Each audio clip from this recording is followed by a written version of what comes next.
Hey guys, welcome back to the video. And today we're going to be talking about how close the Western Conference playoff race is. There's about 10 teams above 500. The Clippers aren't technically above 500, they're 21 and 24. But since they've been so good recently, I'm just going to bump them up and say, yeah, like that's good enough. With Kawhi out in the beginning of the year and other injuries and other factors that might have been getting played into that, they started out bad. Like, what was it, 6 and 21? And now they're 21 and 24. So yeah, we're just gonna give them the benefit of the doubt. And then there's like the Grizzlies, Mavericks, Jazz, Kings, Pelicans that are all down there fighting for that first overall pick. But yeah, the East is also very close. But I'm gonna be honest, I don't think there's any team in the East other than maybe Detroit that could take on OKC or Denver or San Antonio in the finals. To be honest with you, like if Boston can get JT back and Jason Tatum can play how he played before the injury he had, then maybe. But to come back full strength, fully healthy, and like play how he used to play with that injury is highly unlikely. So that's the only reason I don't think the Celtics will make it.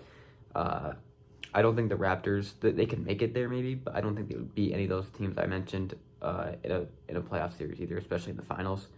With two of those teams being NBA champions in the past couple of years, it's not very realistic. But I split it up into 5 tiers. I have a contenders tier. Not they can be good, but unless they make a move, they're not going to win it. A good squad, but just not good enough to win the finals. Play in, and then a team in their own tier because I don't know how to rank them. I think you can probably guess what team that is. But starting off with the real contenders, I have the Oklahoma City Thunder, San Antonio Spurs, and Denver Nuggets. I think one of the NBA champions will be one of those three.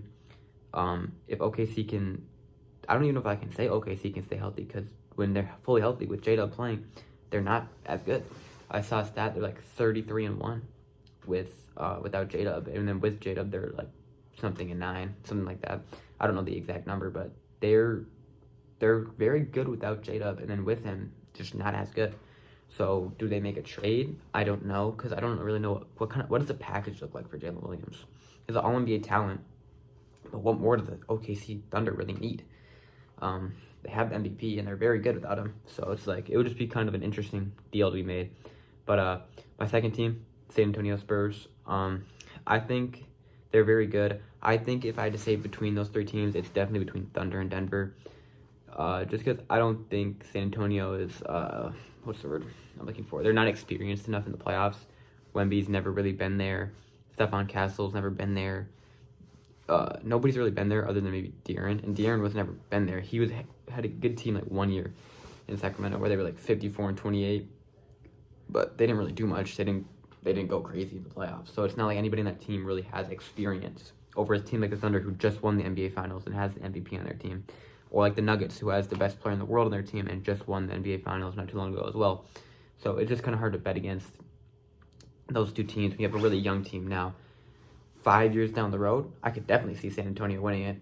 Before I could see San Antonio winning it this year, I just think the experience, the lack of experience is going to get them. And I think that the Thunder is probably going to take them down. But again, it is hard to go against San Antonio when they're 3-0 against OKC. It's like they beat OKC when they play them, but then they're just like these weird stats. Like they're 0-2 versus Phoenix. They can't beat Phoenix. So what if they see Phoenix in the playoffs and Phoenix takes them down? That would be a pretty big plot twist. That would be very, very interesting.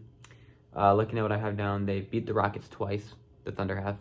Thunder 2-1 versus Suns, but they're close in 2 of those games. They won one of the games against the Suns by like 3, and then they split the games against Minnesota Wolves. We'll get to them later. And then the Nuggets. If I had to say out of them 3, I would say Denver. I think he's gonna win the finals this year. I think Jokic is just insane. Obviously, he's the best player in the world. You may disagree. You might say Giannis, Shea, whoever you say. I think it's Jokic.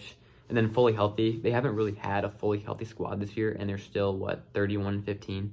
So it's hard to go against that when you have Jokic, the best player in the world, Jamal Murray playing out of his mind, and then you're going to have a fully healthy Aaron Gordon, fully healthy Christian Brown, fully healthy Cameron Johnson.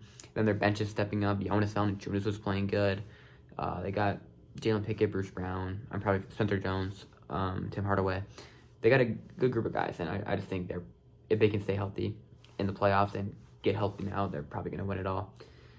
Then I got my tier of like just teams that could definitely win it if they make a move, but at their current team, I don't think they will. The first team I have is the Houston Rockets.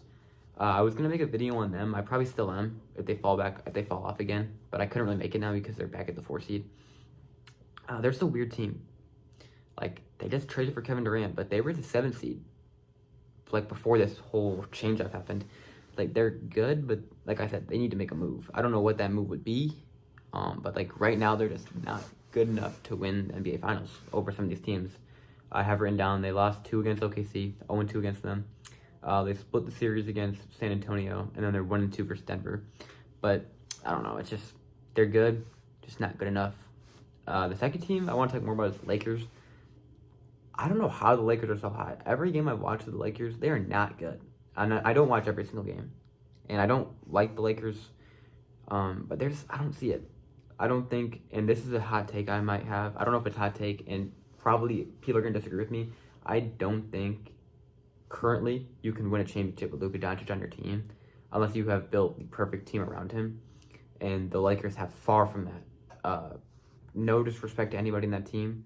LeBron is too old to be playing the role he has to play on that team. He doesn't just have the energy to run back and forth and play defense like he used to be, which is not his fault. He's 41 years old. He shouldn't have to. But their team is awful at defense from the games I watched. Luka can't play a lick of defense. LeBron doesn't play a lick of defense. DeAndre Ayton doesn't play a lick of defense. So you have Luka Doncic, one of the worst defenders in the NBA, surrounded by non-defenders. There's nobody really good on their team at offense either. They have Luka, great, like other than Luka and Bron and Austin Reeves.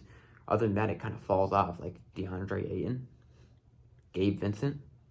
Like, you don't really have anything. And that's why I say, like, if you make a move, I could see it.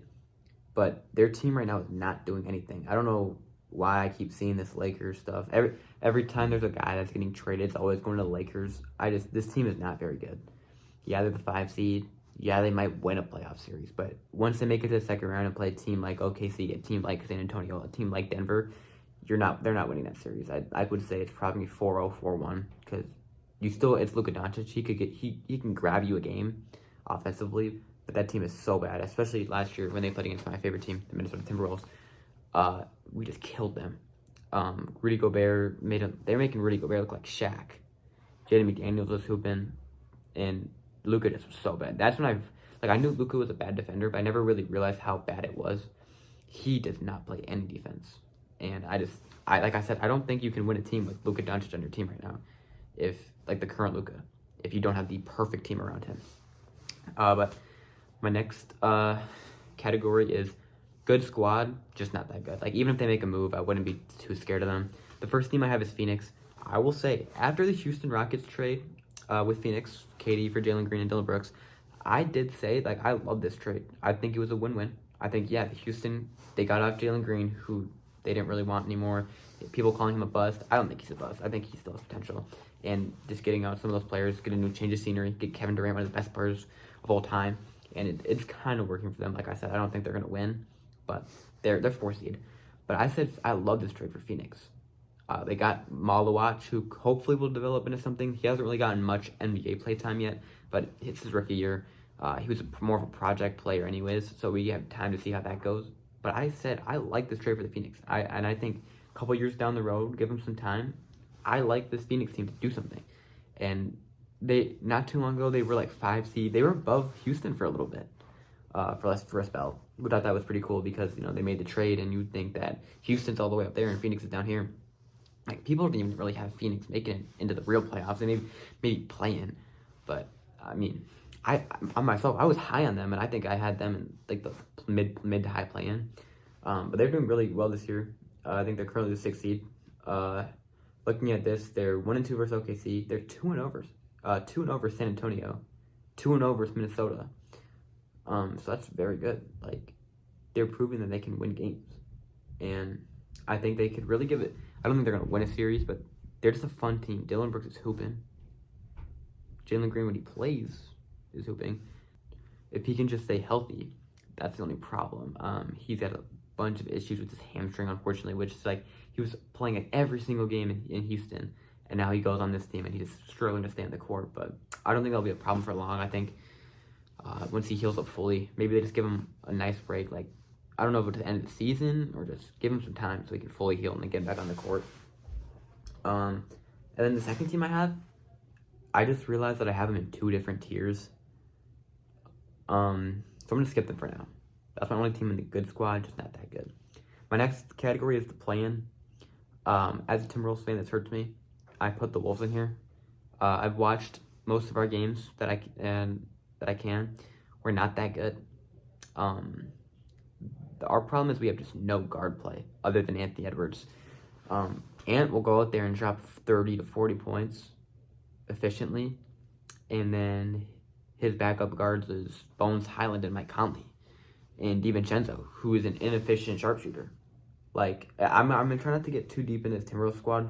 I'll make a video about them later, maybe. This Timberwolves team is not good enough to make the playoffs. Or not to maybe make the playoffs, honestly. But this team is just not good. And I know it's just a little bit biased because I'm getting, it's like my emotions running high. But I don't think this team is good. We need to fire Chris Finch, and we need to make some trades. But that's all I'm going to say for now. I'm just going to move on because I'm going to get hot. My next team is the Warriors. Obviously, they're not making anything now that Jimmy Butler got hurt. Kuminga might not even get traded. I don't know. This season's probably just going to be a wash now because unless you do make a move, you're not doing anything. And even if they do make a move, unless it's for Giannis, they're not doing anything. This team is not good either. They're obviously a good team, but like they're not beating any team above them. And the Trailblazers, a fun team. I made a video about them earlier in the year about how good they were because they were like the 1 seed in the West, and then they ended up losing a lot of games after that. But now they're back. They're like the 9 seed. They're 500.